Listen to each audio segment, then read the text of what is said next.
자, 이번 시간에는 커피 로스팅의 과학에 대해서 알아보도록 하겠습니다. 커피 성분에 대해서 알아보고요. 그리고 로스팅의 화학적 변화인 두 가지, 마일야드와 카라멜화 반응에 대해서 알아보도록 하겠습니다.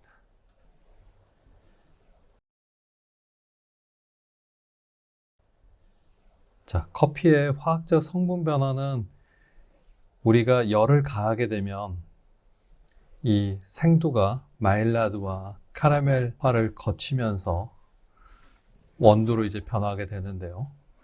그 커피 생두에 비휘발성 부분인 물, 탄수화물, 섬유질, 단백질과 그 유리아미노산, 그리고 지질, 미네랄, 유기산, 클로로겐산, 트리고넬린, 카페인으로 구성되어 있습니다.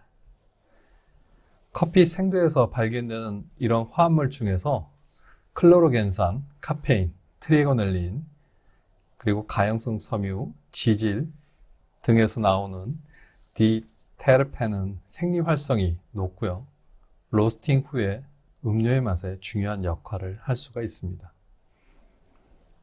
그리고 커피 생두에 있는 안토시아닌과 리그난과 같은 미량의 페놀 화합물이 부산물로 나오고 있다고 합니다. 또한 테오필린과 테오브로민은 카페인의 대자산물로 보고되고 있습니다. 커피의 주요 성분인 수분부터 알아보도록 하겠습니다. 아라비카와 카네포라의 수분 함량은 보통 12% 정도 갖고 있습니다. 이 12% 이상이 되면 수분 활성도, 즉 워터 액티비티라고 얘기하는데요. 미생물이 자랄 확률이 굉장히 높아져서 커피의 아로마와 향미에 영향을 미칠 수 있습니다. 그리고 8% 이하의 그 수분 함유량은 생두에 균열을 만들고 발화 가능성을 감소시킬 수가 있습니다. 자, 다음은 탄수화물인데요. 그 영어로는 카보하이드레이트라고 얘기를 하고 있습니다. 수용성과 불용성이 있는데요. 일반적으로 탄수화물은 커피의 주요 성분이고 건조 중량의 50% 이상을 차지하고 있습니다. 여기 다당류, 올리고당, 이당류, 단당류는 환원당과 비환원당으로 구분이 되고 있고요. 이 다당류는 아라비카에서 건조 중량의 약 44%, 카네포라, 즉 로부스타에서 약 47%를 차지하고 있습니다. 이 슈크로스, 우리가 설탕이라고 얘기하는 또 다른 용어로는 자당이라고도 얘기하고 서당이라고도 얘기를 합니다. 커피 맛과 품질을 위해서 중요하게 여기고 있습니다. 이 슈크로스는 아라비카 건조 무게의 약 9% 정도를 차지하고 있고요. 카네포라, 즉 로부스타는 이 아라비카의 절반인 약 4.5% 정도를 차지하고 있습니다. 커피 생두에서 과당, 포도당, 만너스, 아라비노스, 람노스, 스타키오스와 같은 올리고 당류와 같은 소량의 탄수화물이 확인이 되고 있습니다. 그리고 이 탄수화물은 색과 향이 발달에 중요한 마이야르 반응과 카라멜라 반응의 프리커서인 전구 물질입니다. 특히 높은 이 슈크로스 함량은 아라비카 커피의 우수한 향과 전반적인 풍미의 중요 부분을 차지하고 있습니다. 커피의 주요 다당류 중에는 갈락토만난과 아라비노 갈락탄은 그 물에 용해가 되지만 셀룰로스는 용해가 되지 않습니다. 자, 다음은 단백질을 보겠습니다. 여기 영문으로 니트로제너스 컴파운드라고 되어 있는데요. 단백질은 다른 지방이나 탄수화물과 구분이 되는 게 이 단백질 성분 안에는 질소가 포함이 되어 있습니다. 그래서 이 단백질, 펩타이드, 그리고 단백질을 분해하게 되면 나오는 아미노산 등은 마이야르 반응에 필요하기 때문에 커피 맛에 필수적이라고 얘기할 수 있습니다. 퓨란, 피리딘, 피라진, 피롤, 알데하이드, 멜라노이드 같은 휘발성 화합물 형성에 전구체 역할을 하기도 합니다. 갈색의 이제 마지막 단계인 이 멜라노이드는 커피 색상과 항산화 활성의 원인이 되는 물질이기도 합니다. 그리고 총 질소 화합물은 커피 이 생두의 약 9 내지 16%를 차지하고 있고요. 아라비카보다 로부스타 함량이 더 높게 나타나고 있습니다. 하지만 이 커피 안에는 우리가 이제 외부로 섭취를 해야 되는 필수 아미노산이 부족하기 때문에 단백질에 좋은 영양 공급원이 되지는 못하고 있습니다. 자, 아미노산 함유량은 우리가 원두일 경우에는 굉장히 100g당 0.5g 아니면 로부스타인 경우는 1g 정도 포함을 하고 있지만 로스팅 과정을 거친 원두에는 거의 아미노산이 나타나지 않고 있습니다. 여기 아미노산 함유량을 보시면 일반적으로 단백질을 분해한 아미노산은 한 20가지가 종류가 있는데 그 중에서 제일 함유량이 많은 아미노산은 글루타믹 액시드입니다. 여러분들이 많이 알고 계시는 MSG, 우리 맛난 맛으로 알고 있는 MSG가 모노소듐 글루타믹 액시드입니다. 그래서 이 성분이 제일 함량이 많이 포함이 되어 있는 걸 알 수가 있습니다. 다음은 카페인입니다. 카페인은 쓴맛의 특성을 지닌 메틸 잔탄입니다. 커피 음료의 인지된 쓴맛의 약 10% 이하를 차지를 하고 있고요. 이런 카페인은 열에 굉장히 안정적입니다. 그래서 로스팅 과정을 거쳐도 이 함량이 변화가 거의 없습니다. 로부스타에 있는 카페인의 농도는 아라비카 카페인 농도의 약 2배 정도를 차지하고 있습니다. 카페인이 인체에 미치는 영향은 개인의 신체 크기와 카페인에 대한 내성 정도에 따라 다르지만 적당량을 섭취했을 경우에는 중추신경계와 신진대사를 자극해서 피로를 줄이고 정신을 각성시켜서 일시적으로 졸음을 막아주는 효과가 있고 이뇨작용을 촉진하는 역할도 있습니다. 그래서 카페인에 대한 연구가 많이 되어 왔지만 건강에 미치는 영향에 대해서는 아직도 논란의 여지가 많습니다. 카페인을 먹으면 긍정적인 효과와 부정적인 효과를 이렇게 볼 수가 있습니다. 우리가 이제 잠을 쫓을 때 이 카페인이 많이 들어있는 음료를 먹게 되고요. 이게 부정적인 효과를 보내면 블러드 프레스, 혈압이 높아질 수가 있습니다. 또 심장의 질환을 야기시킬 수도 있고요. 그래서 카페인의 찬반론이 많이 얘기는 되고 있습니다. 다음은 트레고넬린입니다. 이 트레고넬린은 니코틴산이 효소 메칠화로부터 생물학적으로 유도된 알칼로이드입니다. 그래서 여기 보시면 트리고넬린에서 CH3, 메틸기가 이게 빠지게 되면 니코틴산으로 이렇게 변화가 되게 되는데요. 이는 양조제의 쓴맛에 기여를 하고 있습니다. 그래서 로스팅 과정을 통해서 이 트리고넬린은 분해되어서 니코틴산이나 피롤, 피리딘, 피란진, 메틸 니코틴산과 같은 휘발성 화합물을 포함한 다양한 화합물을 생성을 하게 됩니다. 사람인 경우에는 이 니코틴산은 대사 과정 중에서 조효소, 즉 우리가 음식을 섭취하게 되면 그거를 분해를 하는 거를 효소라고 얘기하는데 그 효소에 옆에서 도와주는 코엔자임으로 참여를 하게 되고요. 그리고 이게 결핍이 됐을 경우에는 피부 병변을 일으키는 펠리그라라는 질병을 유발하기도 합니다. 그리고 이게 빠르게 로스팅한 거는 좀 느리게 로스팅한 것보다 트리고넬린 함량이 높은 커피가 나오는 경향이 있습니다. 로부스타의 트리고넬린 함량은 아라비카의 약 3분의 2 정도 차지하고 있습니다.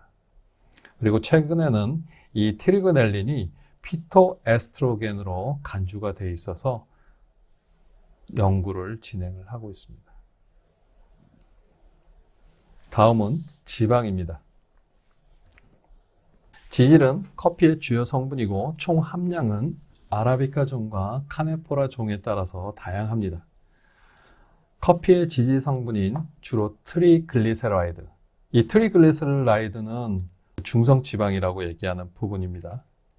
그래서 일명 우리 지방 얘기하면 거의 대부분이 트리글리세라이드가 되는 거죠. 거기에 유리지방산, 스테롤, 토코페롤로 구성이 되어 있고요. 최대 20% 비율로 카우렌 계열의 디테르펜을 포함하고 있습니다. 식용 식물성 기름에서 주로 발견이 되고 있습니다. 아라비카 종자의 총 지질 함량 중에 100g당 14g 정도가 함유를 하고 있고요. 로부스타 종자의 약 2배 정도 차지를 하고 있습니다. 우리가 맛을 평가를 할 때 중요한 거는 이 지질이 어느 정도 들어야 있어야지 맛의 느낌이 달라질 수가 있습니다. 그래서 지질 함유량에 따라서 맛 느낌이 차이가 굉장히 많다는 얘기가 되겠습니다.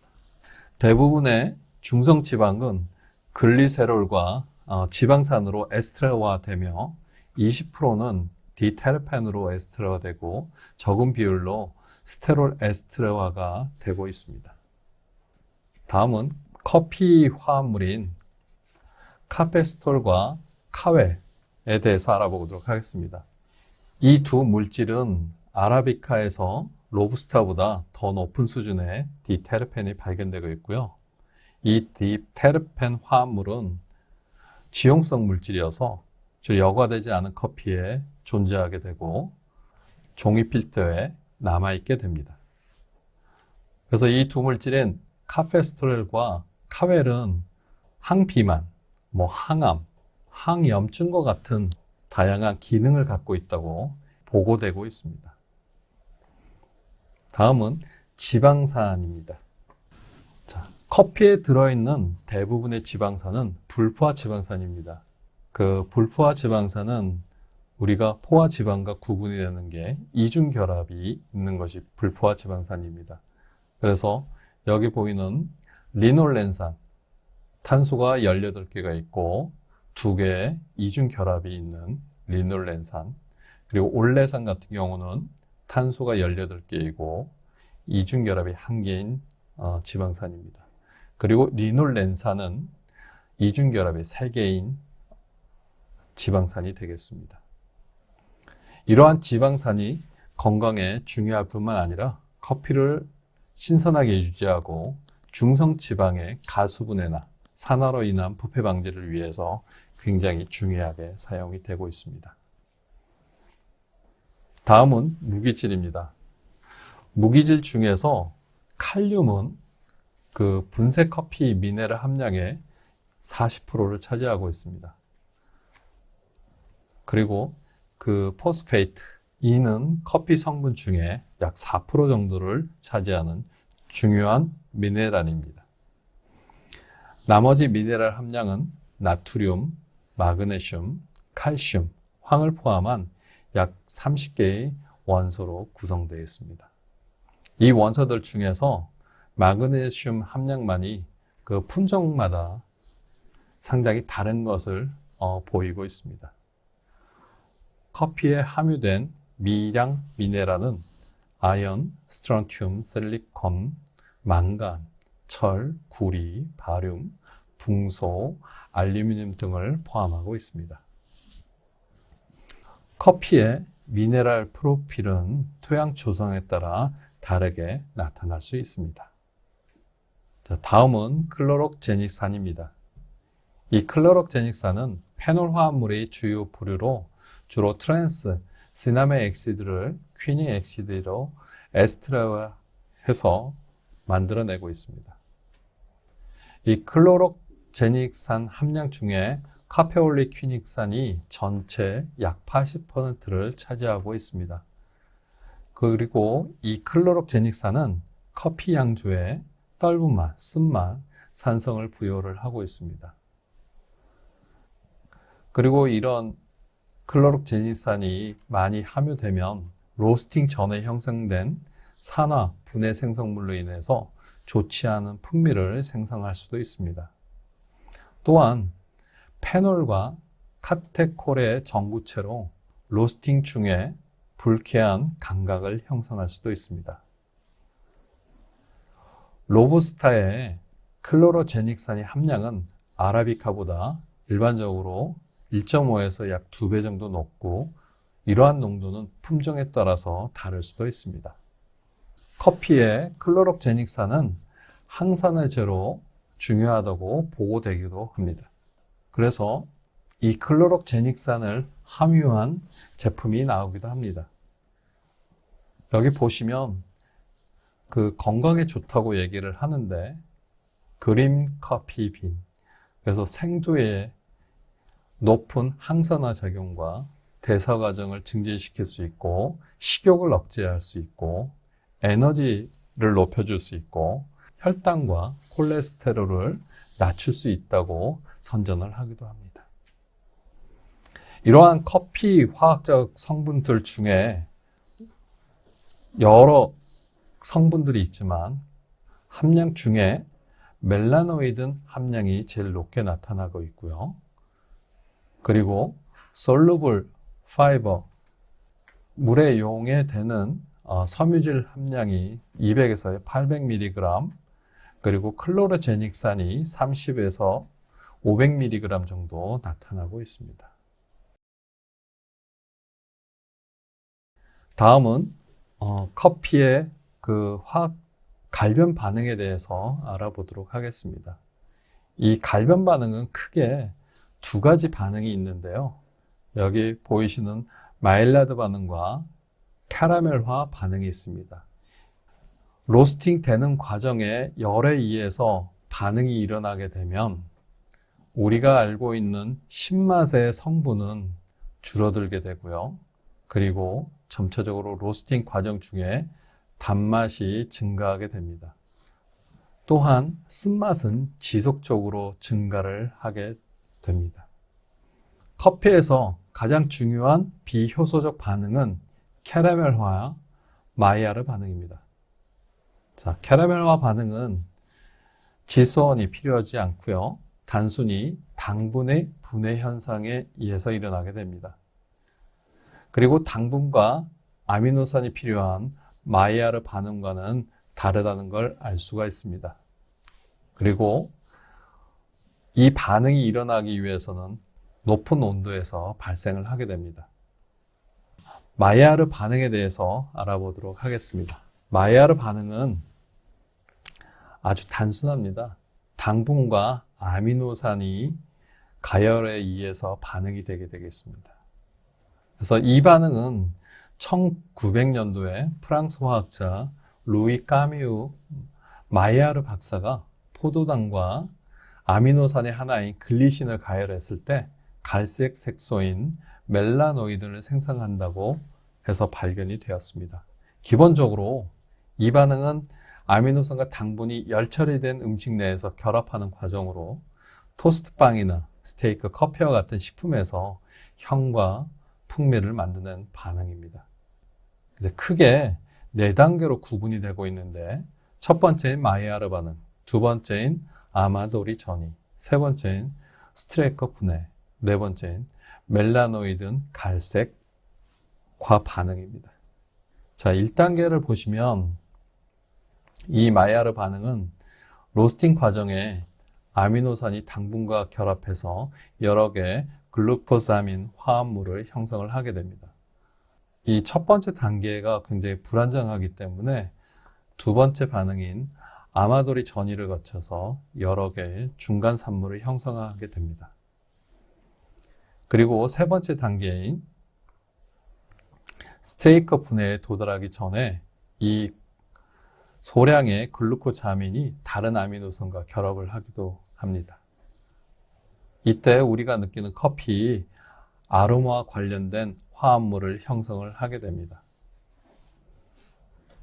그리고 네 번째 단계인 그 남은 모든 중간 산물들이 결합을 해서 커피색을 내는 갈색의 멜라노이든 사슬을 형성을 하게 됩니다. 자, 그러면 마일야르 반응에 대해서 정리를 해보겠습니다. 이 마일야르 반응은 아미노산과 당분이 결합해서 물이 생성되지만 수분 활성도가 높은 식품에서는 이 반응이 방해를 받게 됩니다. 그래서 일반적으로 수분 활성도가 낮은 빵이나 분유, 파우더, 달걀 같은 제품에서 갈변 현상이 빨리 일어나게 됩니다. 그리고 이 마일야르 반응은 그 pH가 7보다 큰 알칼리 환경에서 빨리 일어날 수 있습니다. 또한 당분과 아미노산 종류에 따라서도 이 반응이 달라질 수가 있습니다. 특히 이 반응은 우리가 제어를 할 수가 있는데, 왜냐하면 온도를 컨트롤할 수 있기 때문입니다. 일반적으로 온도가 10도 상승할 때마다 마일야르 반응은 2배가 증가하게 됩니다. 로스팅 과정 중에 2차 크랙 후에 원두에서 수분이 빠져나가고 반응물이 농도가 높아지면 많은 반응이 일어나게 됩니다. 이 반응을 통해서 다크 로스팅한 원두에서는 아로마, 바디, 떫은 맛이 증가하고 신맛이 감소할 수가 있습니다. 다음은 캐러멜화 반응입니다. 이 캐러멜화는 당분이 산화 또는 열분해로 색과 플레이버가 변하는 것을 말합니다. 커피에 당 성분이 고온으로 가열되면서 열분해, 산화 과정을 거쳐 캐러멜로 변화하는 것으로 이 색깔이 갈색으로 변하게 되고요. 포름산, 아세트산과 같은 유기산이 생성돼서 탄산가스가 방출하게 됩니다. 그리고 휘발성 화합물이 방출되면서 특유의 캐러멜 향이 생성이 됩니다. 우리가 설탕이라고 하는 이 자당은, 슈크로스는 160도씨에서 녹기 시작해서 물 분자를 잃어버리고 점성의 반투명 액체가 되고요. 약 200도에 도달하게 되면 이 당분 안의 성분들이 재배열을 시작해서 갈색의 캐러멜과 같은 화합물을 생성해서 특유의 캐러멜 향을 나타내게 됩니다. 이 캐러멜은 거의 단맛이 없고 쓰고 타버린 끈끈한 화합물입니다. 커피 로스팅 시 당분이 분해되면서 이산화탄소 가스를 만들고 이 가스가 생두 안의 세포 압력을 증가시켜서 2차 크랙에서 펑, 틱 소리를 내게 됩니다. 자, 최초 자당의 90%가 로스팅 동안 분해돼서 포름산과 아세트산을 포함한 다양한 부산물을 만들어냅니다. 그 아세트산 농도는 초기 단계에 20배까지 증가할 수 있고 그 후에 휘발성으로 빨리 증발에 대해서 사라질 수도 있습니다. 이 아세트산은 감각으로 느끼는 산미와 전반적인 커피 품질에 영향을 미치고 일반적으로 아라비카 품종이 로부스타 품종보다 약 2배가량 이 아세트산을 가지고 있어서 강한 아로마와 산미를 느낄 수가 있습니다. 자, 이상으로 커피 성분과 커피 로스팅 시 화학적 변화에 대해서 알아보았습니다. 네, 수고하셨습니다.